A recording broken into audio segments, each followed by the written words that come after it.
The Newsday continues here on One News Now. I'm Denise Tan. The LTFRB has approved a 1 peso provisional hike in jeepney fares nationwide. The temporary fare increase will take effect on October 8 and will cover both modern and traditional jeepneys.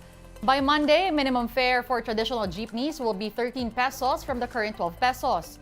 On the other hand, modern jeep commuters will have to pay a base fare of 15 pesos.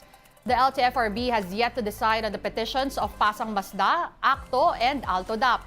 Citing unabated increases in fuel prices, these transport groups are asking for a hike of 5 pesos in minimum jeepney fares. The Agriculture Department says the price cap on rice may have to stay for now. But Trade Secretary Alfredo Pascual said there are indications that point to the lifting of the ceiling.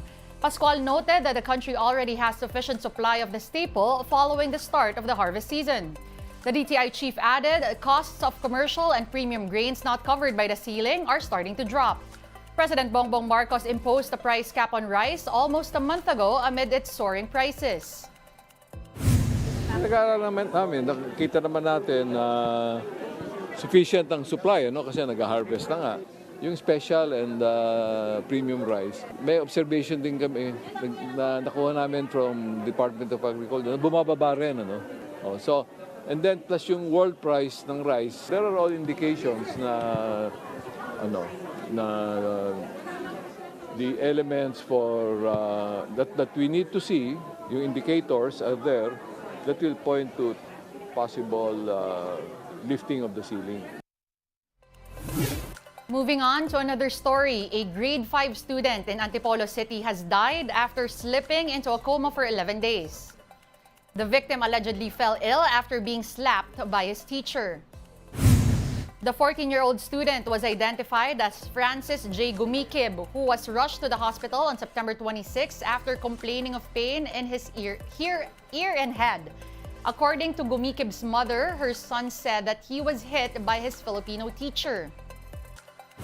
Pumunta po ako sa school. Ang nakausap ko yung advisor. Hindi po magsusumbong sa akin yung anak ko kung hindi totoo. Sabi ng teacher, sige mami, hihingin ko rin po yung panig ng teacher kung bakit sinampal yung anak nyo.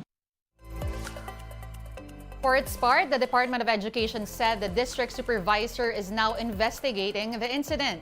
The agency is also awaiting the report of the school principal. In other news, one lawmaker maintained that Congress can alter appropriations in the 2024 national budget. Albay 1st District Representative Edsel Lagman said the proposal is subject to modification and realignment by the upper and lower chambers. Lagman added that the insistence of former Supreme Court Associate Justice Adolf Azcuna that the Congress can do so makes the legislative arm of government a rubber stamp of the president. The congressman further explained that the 2024 national budget submitted by the executive is only a proposal and the power of the purse lies with Congress as stated in the Constitution. Azcuna earlier said that the House can't move confidential funds from the Office of the Vice President and Education Department since it will violate the 1987 Charter. More stories coming your way after a quick break. Stay with us.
You're still watching One News Now. I'm Denise Tan. Today marks the first death anniversary of veteran broadcaster Percival Mabasa or Percy Lapid. He was shot dead in Las Piñas by two assailants on board a motorcycle. Criminal charges have been filed against the alleged mastermind of the shooting, a former corrections chief, Gerald Bantag. Justice Secretary Boying Remulla reiterated that operations are ongoing to capture Bantag and others involved in the Lapid slay case. The DOJ chief is also bent on suing 3 vloggers who recently interviewed Bantag. Amin pong pinaghahandaan ng complaint ang mga vlogger na nag-interview sa kanya for contempt of court. Kasi hindi bawal po yan. Ito po ay mga taong hinahanap ng batas na hindi ho dapat binibigyan ng ganyang salita. At ito po ay pamabasto sa korte, sa proseso po ng batas. Let's now take a look at today's global headlines. Former U.S. President Donald Trump lambasted New York's Attorney General and the judge in his fraud trial that began on Monday. Trump is accused of reaping over $100 million by lying about his real estate empire. Testimony in Manhattan began with first state witness Donald Bender, a longtime accountant for Trump's businesses. Before trial, Trump called the case a scam, a sham, and a political vendetta by Attorney General Letitia James. James is seeking $250 million in fines and a permanent ban on the Trump family from running businesses in New York. Pope Francis has appeared to leave the door open on the priest blessing same-sex couples. But this will be on a case-by-case basis and not confused with the wedding ceremonies for heterosexuals. Such has become common in places like Germany, where priests bless same-sex couples who are in a committed relationship. Pope Francis's nuanced response differed from an explicit ruling against such blessing by the Vatican's doctrinal office in 2021. The 2023 Nobel Prize in Medicine has been awarded to 2 scientists for their contribution in developing COVID-19 vaccines. Hungarian scientist Katalin Kariko and U.S. colleague Drew Weissman made mRNA molecule discoveries. This paved the way for the development of inoculations against the coronavirus. The laureates are said to have contributed to the unprecedented rate of vaccine development during one of the greatest threats to human health in modern times. Erlene Ando got her first Asian Games medal after bagging the bronze in the 64-kilogram class. That story and more in this Asian Games wrap. Another medal has been added to the country's Asian Games haul. Erlene Ando brought bronze in the 64-kilogram weightlifting competition. Ando tallied a total lift of 222 kilos on the back of 126 kilograms in clean and jerk and 96 kilograms in snatch.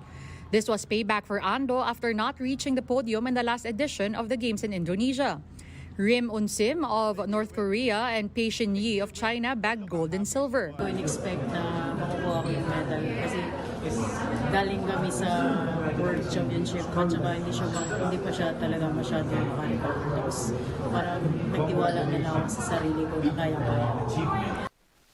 Meanwhile, Tokyo Olympic gold medalist Heidelin Diaz failed to bag a medal in the Asiad. Diaz finished at 4th place in the 59-kilogram weightlifting event. Heidelin was not able to lift 100 kilos in snatch and 131 kilos in clean and jerk. Despite this, Diaz is still happy with her performance in her new weight class. Masaya ako na I'm representing our country here sa Asian Games. Then masaya ako kahit bagong weight ito sa akin. Nag-excel ako. The Gilas men's and women's teams also posted contrasting finishes in the Asiad. Gilas annihilated Qatar to reach the quarterfinals. The Nationals led early by almost 20 and did not provide an opening for a Qatari comeback. Final 80-41 for the Philippines. Their women counterparts, however, crashed out of the competition after a loss to world number 12 South Korea 93-71. The Pinays were outscored right away in the first quarter and were not able to recover since. We did our very best, I'm still proud of the girls, whatever happened. It's our first time, and, we really had a chance. I feel that, they gave it up. They gave up all. After 3 medals in the 2018 Asian Games, the Philippine golf team will return home empty-handed from Hangzhou. Pinoy Bet's Clyde Mondilla and Rian Maliksi placed 10th and 11th in the men's and women's division. Tai Chico from Hong Kong won the gold in the men's division, while RP Chaya Yubol bagged the top prize in the women's side. In softball, the RP Blue Girls finished 4th after losing a heartbreaker to Chinese Taipei 3-2. The Blue Girls got on the board first, but Chinese Taipei countered with 3 straight points. John Tolentino and Christina Knott both barely finished in the podium in their respective athletics tourney. Tolentino crossed the line 4th in the men's 110-meter hurdles after clocking in 13.62 seconds. For scale, that's a few milliseconds slower than gold medalist Yakuob Alyuha and second placer Shunya Takayama, who both recorded 13.41 seconds. Knott, meanwhile, finished 6th in the women's 200-meter event. She clocked in 23.79 seconds, falling short by a bit to Veronica Pereira of Singapore's 23.03 seconds. One News Now will be back at 6 p.m. with the day's latest stories. See you then. I'm Denise Tan. We are One News.